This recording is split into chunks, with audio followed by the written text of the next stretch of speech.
Welcome to the Phillip Wyle Show.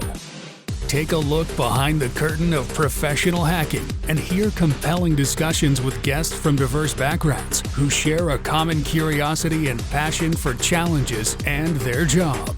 And now, here's your host, offensive security professional, educator, mentor, and author, Phillip Wyle.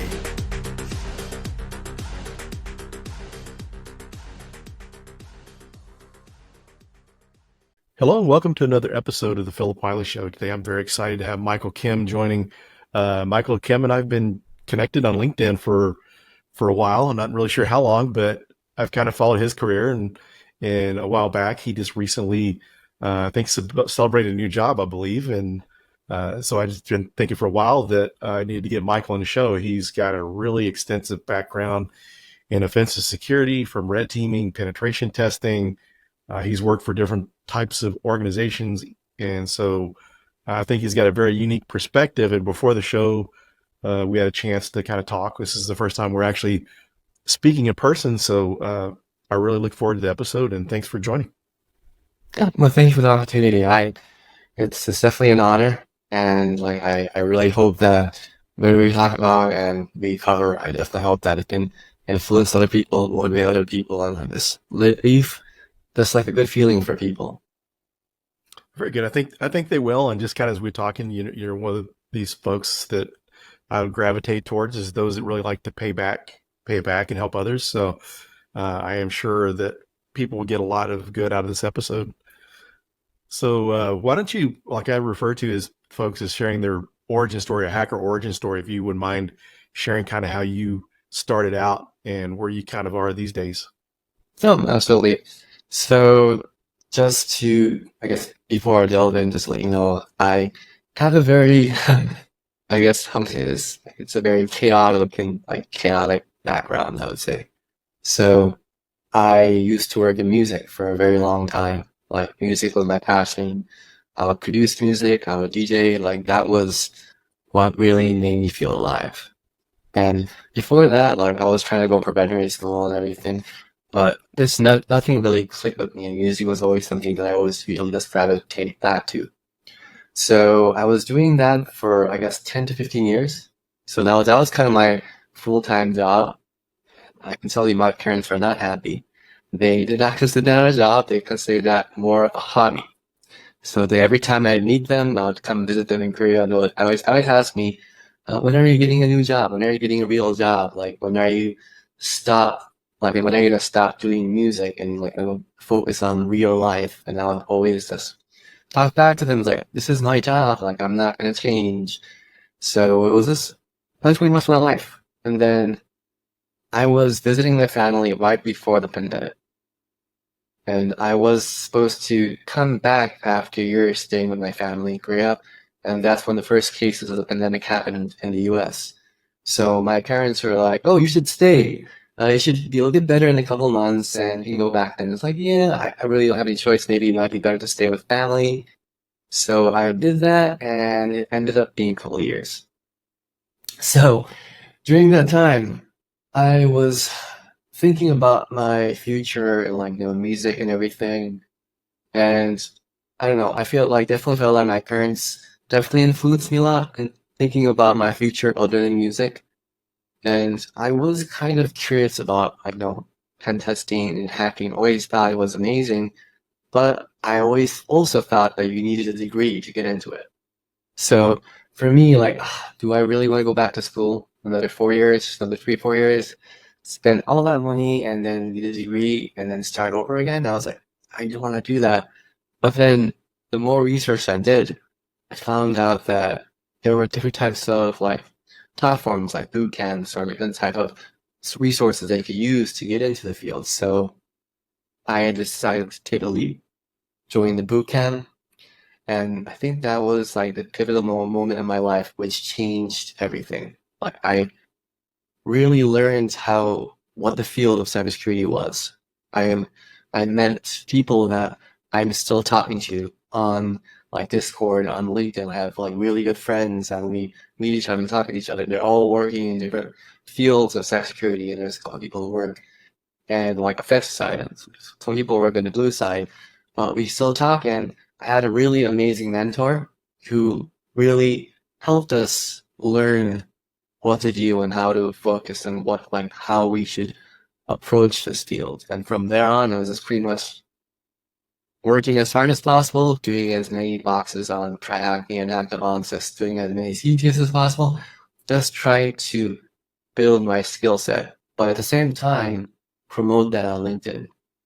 And this is where I felt like my background in music and self-promotion definitely helped, because I just decided to apply that background onto LinkedIn.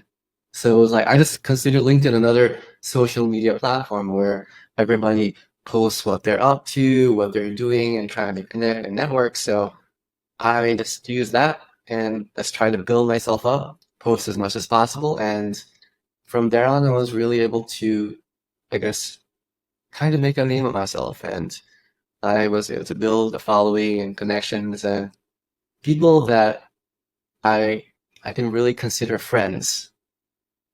And then from there on, I started my journey in working in different companies I started as a cybersecurity test engineer, and I was able to fortunately get a chance to work in penetration testing. And then from there on, pretty much just doing red teaming and then penetration testing. And right now I ended up as being a direct team operator. So it's been a journey, I would say.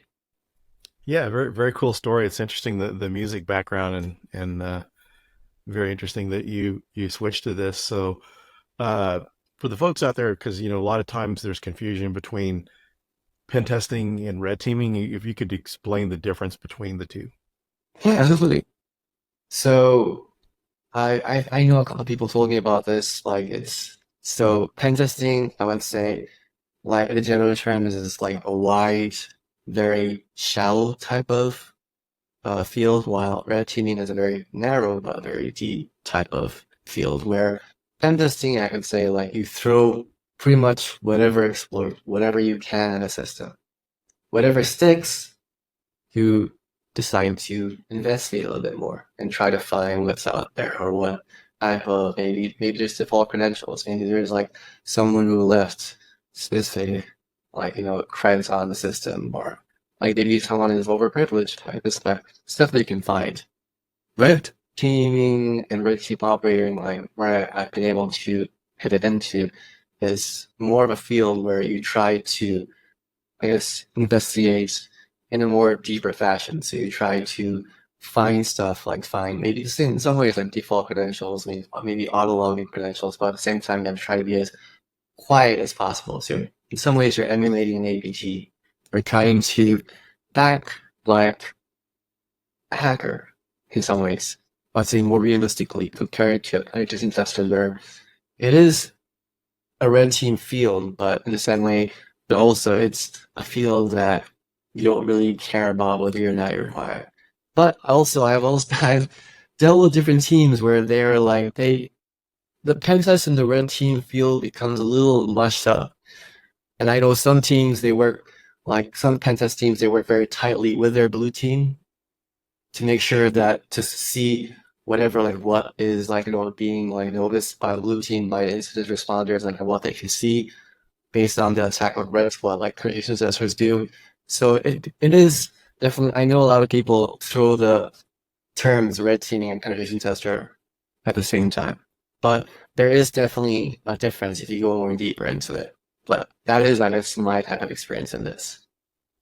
Yeah, it's interesting you mentioned that, because it's interesting how many, because you mentioned about going undetected on red teaming, but it's interesting because I've done some pen tests in the past that were maybe the first portion of the test, they want you to try to go undetected to see how long it takes. But yeah, it's interesting that it's good to hear your perspective and your kind of expertise with it, because there's been a lot of confusion of thinking it's all the same thing, getting generalized like blue team. And when you really look at blue team, they're not all doing the same thing either. But so I think offensive security is a better generic term. Yes, that's exactly what I was thinking. I felt like you're trying to basically encompass the red team, pen testing, and the blue team. I would say pen testing, red teaming, offensive security, blue teaming, SOX, incident response, defensive security. is what I was seeing. Yeah. So what, from your perspective, how was it learning to do red teaming compared to pen testing? Was one any more difficult for you than the other? I can tell you that I'm still learning a lot. Okay. Pen testing, like overall, when I started pen testing, I felt like it was definitely a lot more easier to get into pen testing because like at a certain point, like once you know the methodology and you know the right tools, like it is a lot more easier to go apply that because like you don't have the limitation of trying to get by as possible. Like I said, like it is like really difficult because there's some teams they mix it up, some teams they separate it. And for like I said, for red teaming, I actually like red team, like working as a red team operator. I'm still learning a lot, but it is, I would say, like there's a very specific type of methodology you have to follow. And there are very specific tools that you have to use to understand how to use to get into a system. And also you have to be very careful about cleaning up after yourself, whatever tools you use, just to make sure that there's no traps left. And I know for pen testing too, usually when you do a pen test, you make sure that you get rid of all the tools and whatever you're using there, you get rid of it. But I felt like red teaming was a little more anal about that. Yeah, it's kind of interesting because you hear some cases, and that's a nice thing about some C2s. Some C2s, you can actually put an expiration date on the beacons. Because I was listening to a podcast a while back, Black Hills Information Security Group, and they were talking about doing a pen test in there that they went in after someone had done some engagement years before, that they were able to get access to a beacon that was left running Oh. on the C2. So they're able to get access that way. So back to that point about cleaning up, that's very important. It's nice when you have some kind of guardrails or some kind of mechanism to limit the time on your C2. That way you're just not leaving it open, because in a lot of cases people, yeah, it's just like, for instance, leaving user accounts. And yeah, I really agree that cleanup is very important. I don't think you'd be surprised by the amount of things that people leave behind and don't really Yeah. clean. And along that, it's interesting too. I don't know if you've ever experienced this. I've heard a few people that have experienced this, that were on pen tests and they've actually found uh, indicators of compromise, that there was actually someone actually still on the network, a threat actor that gained access to the network and were actually Oh, on there while they're performing the pen test. oh, that's amazing. I'm not I wouldn't say amazing. I want to be careful when I say that. I'll be amazing for the people who found it, not amazing Yeah. for the company who's dealing with it. Yeah. Yes. And it goes to show too, people in a lot of cases, you hear these companies that are breached by nation states and they're in there for years and they don't realize it. So Yeah, it is I would definitely say it's been a very interesting experience to see like the different types of like misconfigurations or like stuff that people leave behind. But like it's I I think it's normal. Not normal. It's not a good thing. It's definitely not good. Like I said, a good security posture to do like at least stuff there out there. But I felt like it's in some ways human nature for people to make mistakes. And leaves stuff open or leaves stuff like lying around for other people to look at. But that's why I feel like having a proper methodology, not just the methodology of engaging like in a pen test, but also having a separate methodology after a pen test, just focus on cleaning up whatever you did, whatever extra users you need, or whatever persistent learning tools you use, whatever open source, because later on, when that will definitely cause confusion for future pen tests. So I definitely, it is a funny subject to talk about. yeah, and even other things to think about too. If you exploit a system and you got access, sometimes you may have to disable a firewall to do things. So yeah, if you leave the firewall, host-based firewall, like on a Windows system, if you leave that open, then you're just kind of leaving open, for someone else that comes along. That would be a nightmare if that was still. Like yeah, I definitely had experiences where I was working in assessment and like we would start as a black box and try to see if it like if they need, but if sometimes like when we're losing time and we need access, we need to at least finish the assessment, then we would ask like the blue team, could you turn off the fireworks and just let them try to get in, or using this try to see what we could find. Like it's like it's another thing that I've learned that like it's headsets wise I've learned that there is like a very strict time limit. It really depends on what system you're testing and whatever our read set up, like whatever I guess contract is set up. But from what I've seen, like the longest system that I've seen is like a month, and the shortest I've seen is like a week or two. Yeah, it's just amazing the differences because I've worked as a consultant and an internal resource, and like I worked for a bank once. We got a week to do the pen test, but as a consultant, I was used to only we got a month at the bank, but as a consultant, most places I was at, we'd get like maybe a week to perform the pen test. And it's being more deep into that.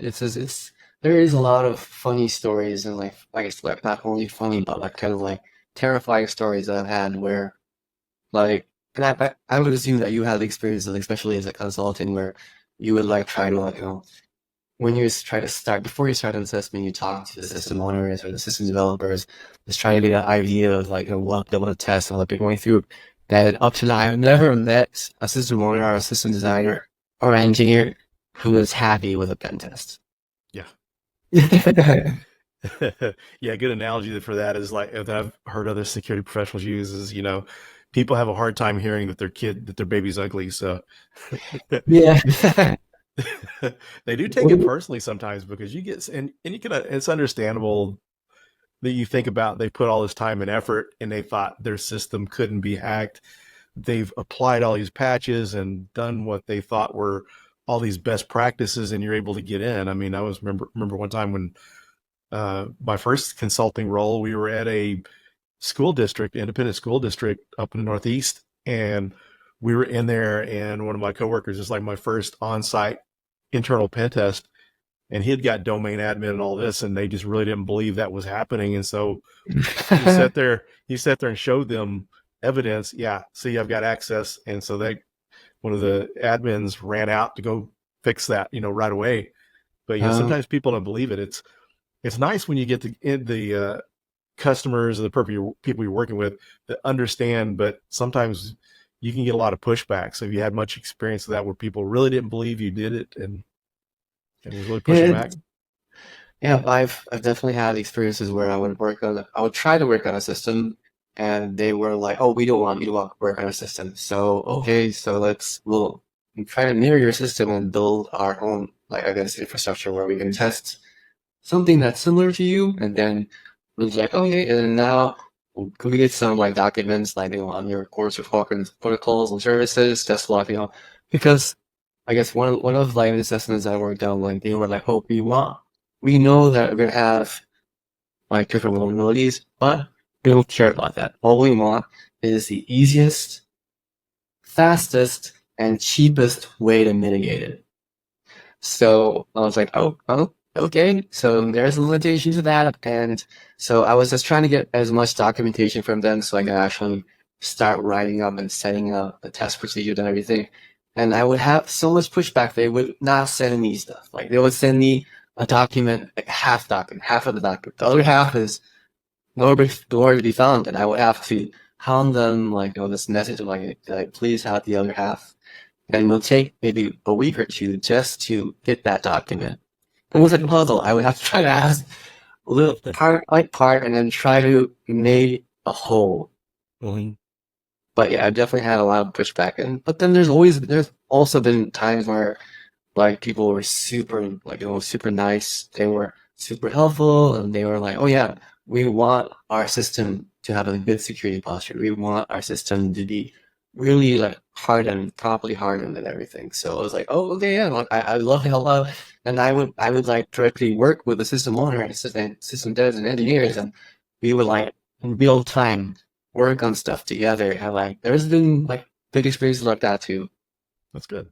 So what are some things that maybe you've done going into somewhere because, you've had this experience where people push back and they feel like it's them against us? Is there anything special you do when you're kind of, doing the kickoff meetings and starting those pen tests? Are there any things that you like to do to kind of, let them know you're on the same side? No, absolutely. Like I always like to make sure that they understand where I'm coming from. I always start with saying like, from my previous experience when I was doing pen testing, I would just try to tell them like, oh, I'm not here to like punish you. I'm just here because I just want to help out and try to find the best solution going forward. And whatever I find, like I'm going to work with you guys. I will openly communicate with you guys and make sure that we solve this in the most diligent and efficient way. Because I know that you guys are spending a lot of money on this test. And I do not want to waste your time at the same time. At the same, I would hope that you guys would not waste my time. So I try to lay everything at the table and try to be as honest as possible. And I said, like, there's some people who are very receptive to that, but there will always be people who will not be receptive to that, and they will be kind of a little like, oh, I don't know, like, yeah, you're still here to bash me type of mentality. Yeah, it's kind of interesting. Some of the experiences sometimes where, you almost feel like a lawyer defending your case whenever you go to do the debrief or the report readout, where you say, this is what's wrong. And then, they don't like that, and just trying to make sure you have, a good enough proof to show that, yeah, we actually breached this, we exploited this, and we gained access to really prove it to them. I definitely had experiences where, like, where you were talking about your experience, I found an end of life system and I was able to gain root, I guess, within less than 10 minutes. And like I was talking about this and nobody believed me, so I had to make a video recording of the actual exploit on a command line of like, oh, this is where I start. Look at me, I'm going to an exploit. I'm using a specific CVE, and I use that to gain access onto a dummy user, and then I progress and look. So like I've had experiences where like videos I feel like are the best type of way to communicate stuff, especially if I have a chance to. It's like I had like, usually when I write when we have to write reports, it's not very visual. It's gonna be more like a paper or like a documentation where I will like we try to take screenshots, all of that, and we try to like just pretty much reference everything. But like I've had experiences where I was allowed to make a video and show them the video, and I feel like that was like the best way to communicate with a client. Yeah, that's an interesting concept and really good because, when screenshots, there could be a missing screenshot, but at least if you got the video, you've got all of it in there. So very interesting concept. So for anyone that wanted to get into offensive security, what would you recommend? I mean, you start the way you did, and we all kind of learn from what we did and maybe find ways to adjust. So what would you recommend for people that are wanting to get started? So there's a lot of fields I could talk about this, but it's like the first to just start off, like I could say I'm not a smart person. I'm not a genius. I'm not a smart person. I feel like a lot of people will understand the word where I say that the most important thing of working or trying to learn is going to be work ethic. Like it's really based on how much time you put on. Like, so I have friends who like I know the people that they work hard at work, but after work they don't really do much. And my belief was always like, you can't be someone who is willing to put in time after work. And that's always been my mentality. Like, make sure that you try to put in time afterward. Doesn't matter. It could be maybe watching a couple videos. It could be maybe watching like maybe just 3 locks. But like that was my main mentality of trying to approach learning and getting into this field. And for like material wise, like there's so much out there. Like TryHackMe is definitely an amazing resource to have. I think it's like $14 a month, but there's free boxes too. But the thing I liked about TryHackMe starting out is there is a lot of walkthroughs. So there's a lot of modules that they hold your hand, they show you what tools to use, they try to help you understand what they're doing step by step. And at the same time, you also get to follow through. So that's one of the things I liked about TryHackMe. And then eventually I pivoted into ActiveBox. ActiveBox there is definitely pros and cons where I felt like it's not beginner friendly. It is definitely more of a step where I feel like if you can start off with TryHackMe, and once you feel more comfortable going out and then I guess branching out for TryHackMe, then ActiveOps is definitely a good resource to have. But the amazing thing, the most amazing thing about ActiveOps is their academy. Their academy, I feel like, is top notch. Like whenever I'm studying for certification, or even if I'm doing assessment, or I'm preparing for assessment, if I feel like I'm lacking in a certain area, then I usually just go to the academy and just do research and just do some studying. But like the academy has so much to offer. It has so much really detailed and easy to follow information. So that's what I would definitely recommend to do, like Hacktobox and TryHackMe. Like those two, I feel like are amazing resources to have. And then from there on, it's like one of the most important things after having the skill set is, I feel like, certification. Experience comes with time. That's something that you can't really mess with time. Time will naturally progress. So from my mindset, I was thinking about what else can I do other than trying to build my skill set, and that was working on certifications. And for certifications, there's so many out there. There's there's so many new certifications coming out, and like LinkedIn is like, I feel like it's oversaturated with people like trying out different types of companies coming out with new certifications and everything. And I personally did a lot of research before I got into this field because I felt like the most important thing about getting certifications is the fact that it's not cheap. So if you don't have a company sponsoring it, you have no choice but to use your own money, where I just basically use my own money to get certifications. So in order to make sure that you're not making a bad investment in certifications, it is very important to do research on different types of job postings. And I I think I applied to a couple thousand when they first started. And when I was looking at the job postings, I would always see specific type of certifications again and again and again.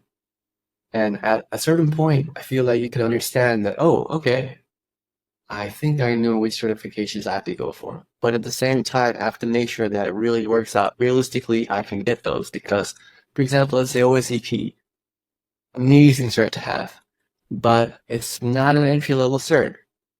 I feel like you need actual experience. You actually need real-time experience and at least a couple of years, or maybe like 1 to 2 years, where you actually understand what you're doing. So there are certain certifications that you should work on, and I feel like those are something that you should definitely do research on. But I could go on about this. Like this for me, this is one of the most important things I feel like getting into this space is having an understanding of exactly how to approach this. It's not like you should never approach a field with like, oh, I'm gonna do like this and I'm so happy. It's important to have a plan of action. And I feel like from there on you can build on that plan of action. Oh, sorry, I've been I'll keep rambling on nonstop. That's okay. That's great advice, and I love that you mentioned the OSCP is not an entry level cert, because that's a lot of the confusion. Because I went through the OSCP back from 2012 to 2013. I'd got my consulting job. I'd run vulnerability scanners, worked in AppSec for a while, and I didn't know how to hack. So I signed up for the OSCP, and it took me like, I studied for a year for the cert, and honestly, it was pretty difficult because even though I had some security experience running some vulnerability scanners, I just didn't have the hacking skills, and we didn't have some of the resources to practice the hacking on back then. OSCP had the boxes within the lab and stuff to practice on, but as you mentioned, it's not an entry level cert, and I think there's a lot of confusion. And OSCP sometimes gets a bad rap because people complain about being too difficult and all this. And it's when it was created, it wasn't the thing that's changed between when I went through it and now is back then only IT and security people knew about the OSCP. There's a lot of people that know about it now that aren't in IT or security, and they're just starting out. Not to discourage anyone from doing it, but as you were mentioning, doing try hack me to hack the box, actually gain some experience and understand what you're doing before you dive into something like that. Yeah, it's It is it is difficult to like because like everybody I would definitely assume that everybody has a different skill set. Everybody learns different. Like you can't really focus one type of mentality in a person. Everybody has a different background and a different set of skills. And just I feel like if everybody does their due diligence to try to research to understand what certs actually help, it'll be more easier to navigate this field. Like OICP, I feel like ultimately it's a good cert to have. And I I definitely think a lot of companies will assume or like I have this mindset where they want pen testers or red teamers to have OSCP. That should be an eventual goal. But I think that should deter people from trying to go for other certs. It's like, for example, like Heath Adams, TCM Security, PNPT, PJWT. I felt like those are really good, realistic type of certs. And like even CPTS, like hacking on CPTS, I heard is really difficult. But I like the academy, like the specific material that was used to prepare for that, it's amazing. Like you can actually learn a lot. And even if you fail getting a cert, definitely do not let that deter you because everybody fails. Well, Like it's not the end. Like it's you always have a chance to get back up and try it again. But I understand like nobody wants to fail. Everybody, I've heard of people failing the OSAP like 5, 6 times and then eventually getting it.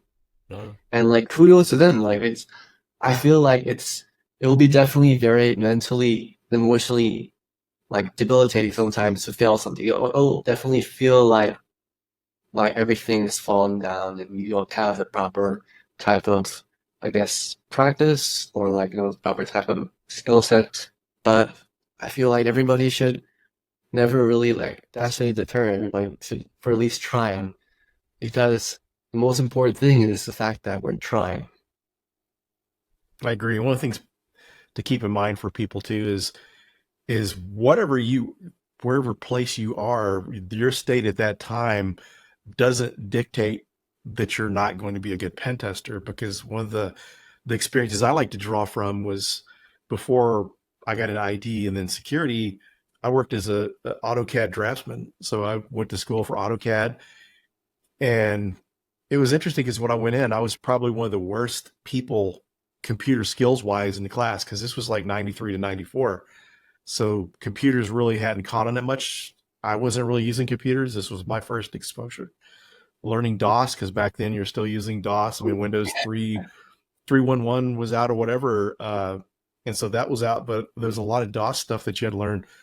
And I was totally, just like I said, probably one of the worst in the class. But fast forward to once I got through that class, was working out in the field, I was able to pick up the new features, the new versions of AutoCAD quicker than my coworkers. And then I figured out how to get network printers to work on Windows 95 when Windows 95 came out. I was able to figure out some of the network printing that some of the people that they had on staff for IT wasn't able to figure out. So I learned that I had more of a skill for this. But starting out, my computer skills were really bad, but I worked on it and I got a lot better. So I think really people have to remember too is wherever you're now, don't just think that's where you're going to be always. As you work on these things, you're going to get better. No, absolutely. Like if you have a passion, if you most importantly enjoy doing this, because without the passion, without really feeling like you enjoy this, like it's not gonna last. Excuse me. It's like if you have the passion and you have the dedication and you plan things out, you got a plan of action. I feel like anyone can succeed. It's definitely everybody's gonna go through different phases. Everybody has their own journey where like sometimes it's like when you start out, like you feel like at worst. You feel like you know nothing and it's like I'm not gonna get better. But that's the thing that I've learned and that what I felt like for me was the most important was repetition. I keep repeating it, but even if I don't understand, I just try it again and again. And eventually, like, I get advice, I try to get more into it, and then it becomes second nature. And then you understand, like, oh, okay, I think I'm getting better at this. And then you get opportunities to help other people out, like, and then you explain to them. And I feel like that kind of definitely helps too, like explaining to people about a specific type of technique or something. And then, because in order to really explain something and help other people understand, you have to really have a good understanding of that. Yeah, that's a very good point, because like they say, the best way to learn is through teaching. So if you're, doing a certain thing and you repeat it or whatever, you got your notes, but until you teach it, yeah, the teaching really does help. And so I do like that fact that you're giving back to others and stuff. And that's awesome. We need more people like that. So we're coming down towards the end of the episode. Is there anything you'd like to share that we didn't cover? Oh, absolutely. I always wanted to say this is that if I can do it, anyone can do it. Like this. If you have the passion, if you have dedication, like never give up, because like everybody has a different starting point, I feel like. So for some people they'll catch up really fast and like they'll be whizzes right away. But at the same time, like enjoy your own journey, because like we only go through this once, and like there'll be times when you look back fondly and like, oh, I used to not be able to do this, but now I can do this really easily. And it is a very fascinating type of feeling to have that, like look back and just see your own growth. Because if you can't enjoy that, then why are we doing this? Like we're just doing this to get better and to enjoy what we do. And whoever is listening to this, and whoever is listening to what I'm saying, what Phillip is saying, I feel like just keep going through, like, and just always ask questions. Never stop being like curious. Never stop asking questions. Like bug people. Like I used to bug so many people, and I know I annoyed a lot of people, and people were not happy with me. But I eventually learned a lot through that, and we are the best resources out there. People are the best resources that we can help each other. And as I said, like if I can do it, I do it. Yeah, thanks for sharing that. That's some sage advice, some great words of wisdom there. Because yeah, that's one of the things too that I love about stories like yours and sharing more stories, is just the fact to let people know it can be done. Because that's whenever I do my talks, I share like anything that's career path related. I'll share how my first attempt at a career was professional wrestling. And so I share that to show that, people think the big dumb guy, people lifting weights and stuff. And it's like, I thought that of myself. I didn't think I would do anything with my mind for a living. I thought it would always be physical. And then, I found out differently, AutoCAD, IT, and then security and pen testing. So yeah, it's good. People need that motivation. And so it's good to have stories like yours to share. I appreciate this experience. Like, it's an opportunity to talk about it. It's like, I know it's like, I would say like, even my story, I wouldn't say my story is that intriguing. I would say like, because I know I've talked to people who had like really amazing stories of amazing backgrounds, where like they were doing like a totally different field, and then they were able to pivot into this, and like they're like doing amazing. Like, and it is an amazing field to be in. And I feel like anybody is in this field, I feel like you're definitely in a very good situation. You're in a very good position to succeed and learn. And I really hope that everyone can, like, if any have any questions, definitely reach out to me or Phillip, and we're always on help out. And we'll be sharing in the show notes Michael's social media, so you'll be able to reach out to him.